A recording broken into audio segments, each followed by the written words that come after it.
Good evening, and welcome to the Atheist History Club. I'm John Rafferty, the president of the Secular Humanist Society in New York, and an active and proud member of New York City Atheists.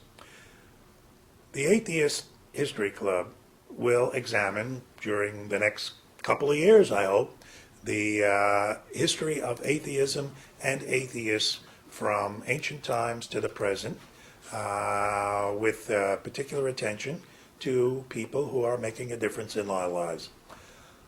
In our lives today, in politics as well as in the free thought community, the question of whether America is a Christian nation has become an important one. It is a belief, or at least the Christian fundamentalist right wing in America has insisted that we are a Christian nation, that we've always been a Christian nation, and that we should act like a Christian nation. Is America a Christian nation the way Iran is a Muslim nation or Israel is a Jewish nation? The short answer is no.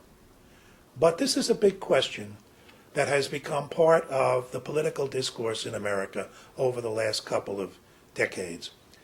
We are examining the arguments for the belief that America is a Christian nation, and this is the third in our series. There are 5 basic arguments used by the Christian fundamentalists to convince us all that we are or should be a Christian nation. The arguments are, number 1, that America was settled by Christians, most famously by the Pilgrim Fathers. Number 2, that Americans were and are overwhelmingly Christian. 3, that the founding fathers were Christians, whose intent it was to found a Christian nation. Number 4, that our founding documents, from the Mayflower Compact to the Declaration of Independence and the Constitution itself, are based on biblical law and Christian principles. And 5, that only recently has our Christian heritage been subverted by liberals and secular humanists. In our first program, we examined the first 2 of these arguments. That America was settled by Christians, that's true, no question about it. But America has been settled and populated by a lot of other people too. And we took a look at that famous Pilgrim settlement in New England and looked at the history of religious intolerance and persecution in New England. And I think we can all agree it's something that none of us ever want to emulate. That Americans were and are overwhelmingly Christian, no question about it. But that doesn't mean that we're a Christian nation in the same sense that nations are Muslim, for instance. And by the time of the American Revolution, according to some of the most respected historians of the 20th century, 90% of Americans in 1790, just after the Revolution, 90% of Americans didn't belong to any church. At the time of the Revolution, the Congregationalists, the inheritors of the Pilgrims, ruled in New England, except for Free Thought, Rhode Island. The Middle States had established churches in New York, but free thought, or I should say freedom of religion, in Pennsylvania, New Jersey, and Delaware. And in the South, where the Anglican Church ruled, the new religions, the Baptists and the Methodists, were shaking things up. So which Christianity are we talking about? When you say that Americans were Christians, sure they are. Which Christians? How about the Dunkers, the Swedish Lutherans, the Shakers, the Arians, the French Calvinists, and about 40 or 50 other sects, not counting the Muslims and the Jews, and the African slaves who were practicing their own religions when Master wasn't looking. Now,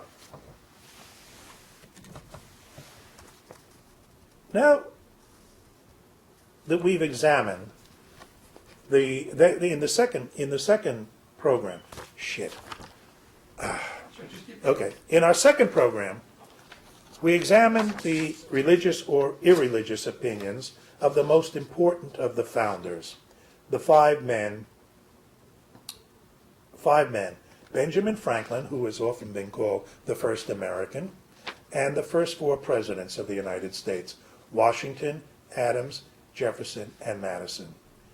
And we examining the things they said themselves, not what people later, or bogus historians later, said that they said, but what they actually wrote and said. All four of them were, three of the four of them, Washington, Jefferson, and Madison, were deists. We examined the religious or irreligious opinions of the most important of the founders, the five men, Benjamin Franklin, who has often been called the first American, and the first four presidents of the United States, Washington, Adams, Jefferson, and Madison.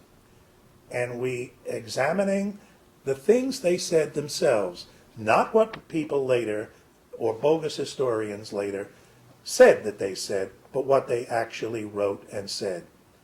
All four of them were, three of the four of them, Washington, Jefferson, and Madison, were deists. They did not believe in the standard Christian religions. Same thing goes for Franklin. Adams was a believer, but a Unitarian, not a standard Christian. Unitarian, which meant that most of the Christian, all the other Christian churches thought he was a heretic. At any rate, our founders were not Christians in the sense that today's historical revisionists would have us believe. Okay, now that we've examined the religious or irreligious opinions of the most important of the founders, let's look at the Constitution they wrote and the government they created when they assembled in Philadelphia in 1787. Was it, as the revisionist fourth argument would have it, was that Constitution based on Christian principles or on biblical law? They would have us believe so, but it just isn't so. To begin with, the Constitution begins with the words, "We, the people of the United States of America." There is no invocation of God, no claim of a divine sanction, no appeal to heaven or Jesus or God the Father for guidance, no mention even of the deistic providence that had appeared in the Declaration. Not even an appeal to natural law, in spite of what Justice Antonin Scalia says over and over. On whose authority does the founding document of our nation depend? We, the people. Not only is the Constitution the first political charter in the history of Western civilization to omit the words God and Jesus Christ, but the United States was the first Western nation to omit Christian symbolism, the cross, from its flag and its currency, while Masonic symbols adorn our currency. Religion is mentioned once in the Constitution, in Article 6, Section 3, which says that federal elected and appointed officials, quote, shall be bound by oath or affirmation to support this Constitution, unquote. Those two words, or affirmation, meant that no office holder would ever be required to swear his loyalty on a Bible. That's huge. Article 6 then concludes with, quote, no religious test shall ever be required as a qualification to any office or public trust under the United States, unquote. That was in direct contradiction of several of the state constitutions, which still allowed only Trinitarian Christians to hold office. Of course, more than a few clergymen were outraged. One group wrote to Washington during the debate on the new Constitution, which was sometimes called our Magna Carta, complaining that it had no mention of Jesus. Washington offered a classic defense of the First Amendment even before that amendment was written. I am persuaded, he wrote, that the path of true piety is so plain as to require but little political direction. To this consideration, we ought to ascribe the absence of any regulation respecting religion from the Magna Carta of the country, unquote. Alexander Hamilton put it even more plainly. When he was asked why the Constitution made no mention of God, he wisecracked, "We forgot." They didn't forget. They gave a lot of thought to religion during those closed-door deliberations in Philadelphia. And the sense of the overwhelming majority of the delegates, many of whom were believers, some of whom were clergy, was that they wanted no part of establishing any religion in the new Magna Carta. That old, non-believing pragmatist Ben Franklin, with an eye to public opinion and to history, suggested to the Constitutional Convention that they open each session with a prayer, a fact that today's revisionists make much of. Look, Benjamin Franklin asked for divine guidance in writing the Constitution. What the revisionists don't have much to say about is that the delegates, also with an eye on public opinion, didn't even vote on Franklin's proposal. They just ignored it. And Hamilton, again, with his own jaundiced eye on public opinion, said that if people knew that the delegates were resorting to prayer, it would make them look desperate. Good thinking. But what about the presidential oath of office, which is in the Constitution, and which concludes with, "Preserve, protect, and defend the Constitution of the United States, so help me God"? The Secular Humanist Society of New York gives an annual Dump Award to the public person who utters the year's most clueless anti-rational remark. Our first winner in 2006 was ex-TV personality Star Jones, who is a licensed attorney, and who said on national TV on The View, along with the remark that won her the award, that the "so help me God" phrase in the Constitution was proof that no atheist could ever be president. Well, it's true. The presidential oath is in the Constitution, Article 2, Section 1, Paragraph 9, but it does not include the words, "so help me God." And "so help me God," I think Star Jones got her law degree from the classified ads in the back pages of Rolling Stone. Well, some of the innocents claim, the words may not exactly be in the Constitution, but Washington added them in his first inauguration and kissed the Bible, too. What's more, every president since has carried on the tradition and said, "so help me God." No, Washington did not, and no, all the other presidents have not. There are dozens of eyewitness accounts of both of Washington's inaugurations, including newspaper stories written by journalists who could write as fast as anyone can talk, and not one of them mentions "so help me God" or any kissing of the Bible. Not one. And by the way, he used the Masonic Bible, not a standard Christian one. But what about all the other presidents? Again, inaugurations were reported widely and in detail from the beginning of the Republic, and there is not a single mention of an added "so help me God" until the first inauguration of Chester Alan Arthur in 1881, 82 years and 20 presidents after Washington. And most of the oath-takings ever since have not included those words that are not in the Constitution. Teddy Roosevelt, a believer, did not say them. Taft didn't. Wilson didn't. Coolidge and Hoover didn't. Franklin Roosevelt didn't 3 times out of 4. Kennedy, Johnson, and Nixon did not. "So help me God" is not in any American oath of office. Religion is mentioned in the Constitution most famously not in the basic document itself, but in the First Amendment, which begins, "Congress shall make no law respecting an establishment of religion." Freedom of religion was the first guarantee, the first words of the First Amendment. The founding era, the period between the beginning of the war for independence in 1783,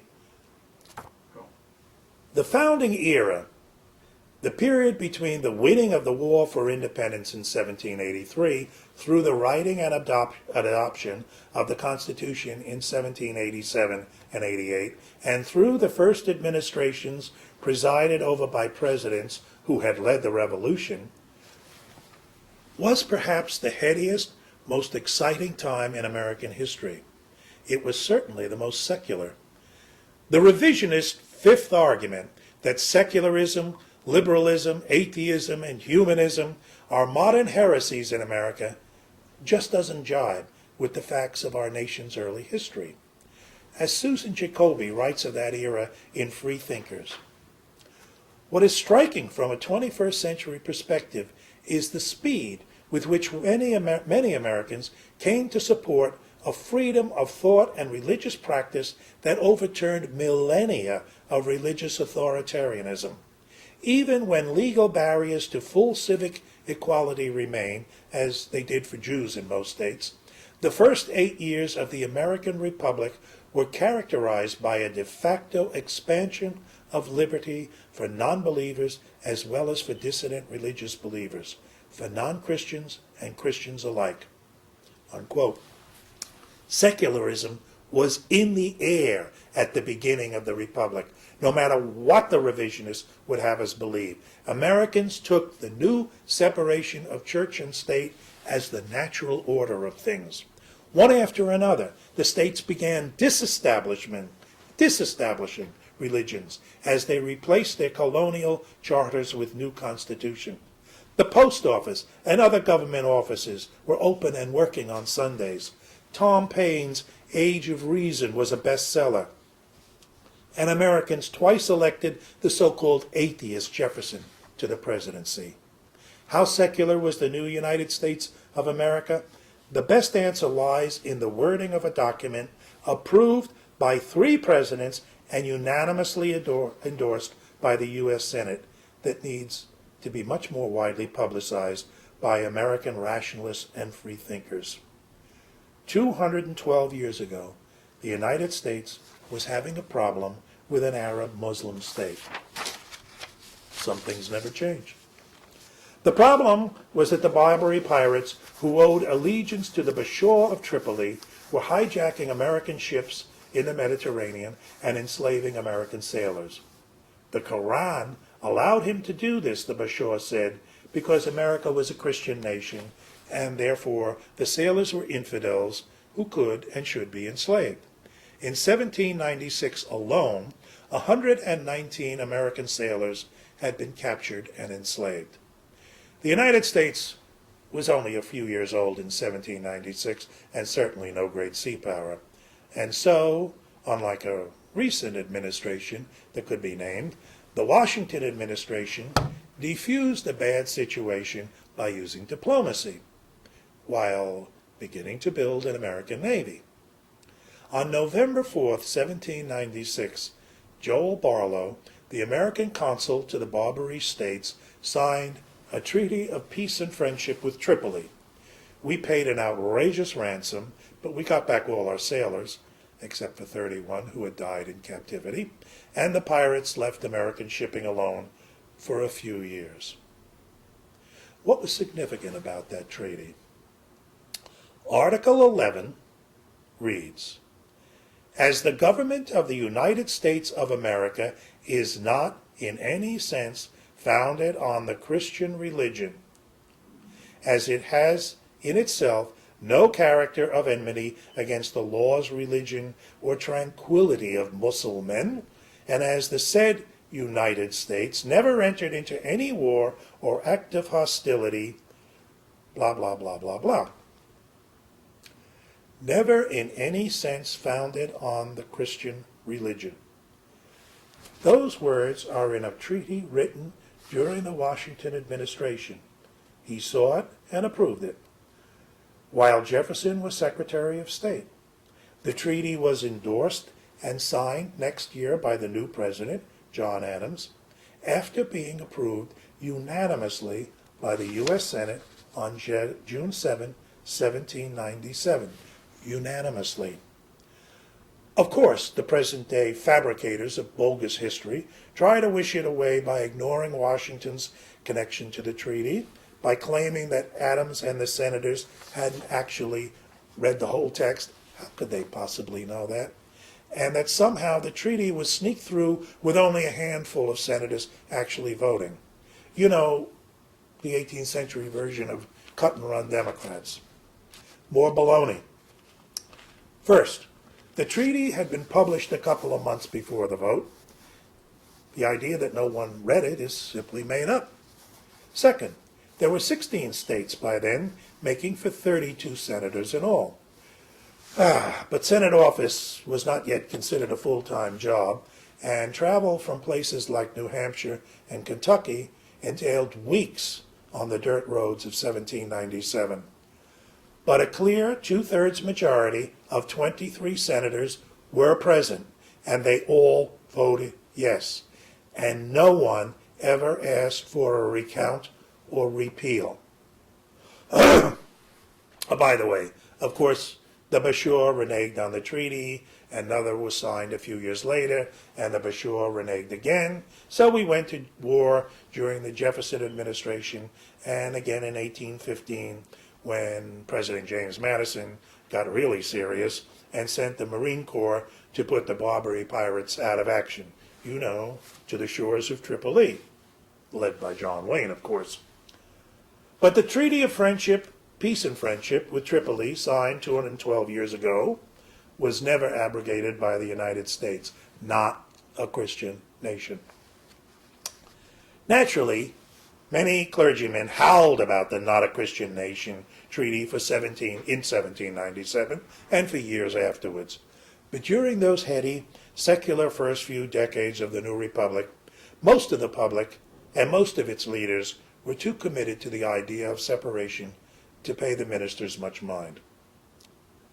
Things would begin to change when the Second Great Awakening ignited evangelical fervor across the nation in the 1830s and 40s. But for a while, secularism ruled in America. In fact, in 1831, while Andrew Jackson was in office, the Reverend Dr. Bird Wilson, an Episcopal minister and a serious historian who interviewed and took testimony from many survivors of the Revolutionary and founding eras, ruefully concluded, "The founders of our nation," he wrote, "were nearly all infidels, and of the presidents who have thus far been elected, not a one has professed a belief in Christianity." Washington's, Adams, Jefferson, Madison, Monroe, Quincy Adams, Jackson, not one Christian. Dr. Wilson wouldn't have been too happy with many of the presidents who followed either. Nearly every one, until the recent occupant of the White House, is on record in favor of separation and church and state.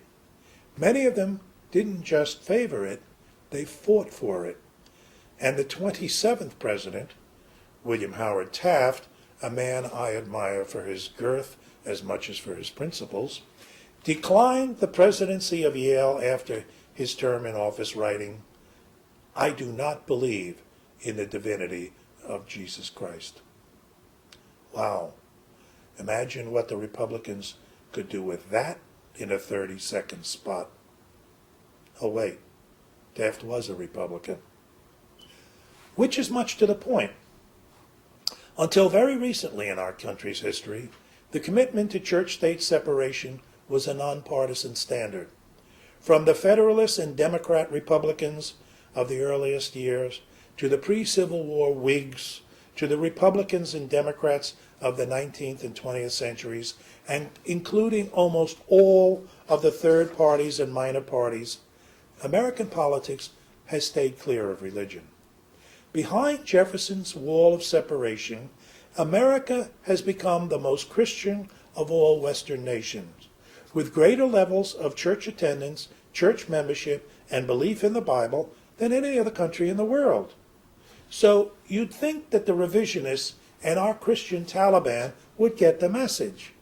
Church-state separation is good for them. But they don't. And while government in America has historically stayed out of religion, Christian fundamentalists from the first have campaigned to overturn the Constitution and the First Amendment, which has empowered them. They tried during the darkest days of the Civil War to get a frightened Congress and the unpopular president to pass an amendment to the preamble to the Constitution, substituting Jesus' authority for that of we the people, but Lincoln pigeonholed it. They've tried it again and again, even as recently as the 1950s. But while they haven't changed the Constitution, they have bullied spineless politicians into adding "in God we trust" to our currency and "under God" to our oath of allegiance. They've staged prayer breakfasts in the White House and diverted billions of our tax dollars to faith-based initiatives. And today, they have their most powerful ally ever. The current occupant of the White House is doing everything in his power and using powers the Constitution never gave him to tear down the wall of separation. When he was governor of Texas, he infamously proclaimed an official Jesus Day in Texas. And in his presidential inaugural speech in 2001, he announced that church and charity, synagogue and mosque will have an honored place in our plans and laws. George W. Bush may believe, Christian, that America is a Christian nation, and Laura may think Jesus was the inspiration for the Bill of Rights.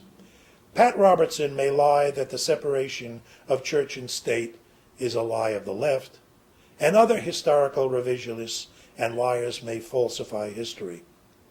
But the truth abides. The Declaration and the Constitution remain. They can be sometimes ignored, as they are in the White House today, but they cannot be airbrushed away. Whatever we once were, we are no longer a Christian nation, at least not just. We are also a Jewish nation, a Muslim nation, and a Buddhist nation, and a Hindu nation, and a nation of non-believers.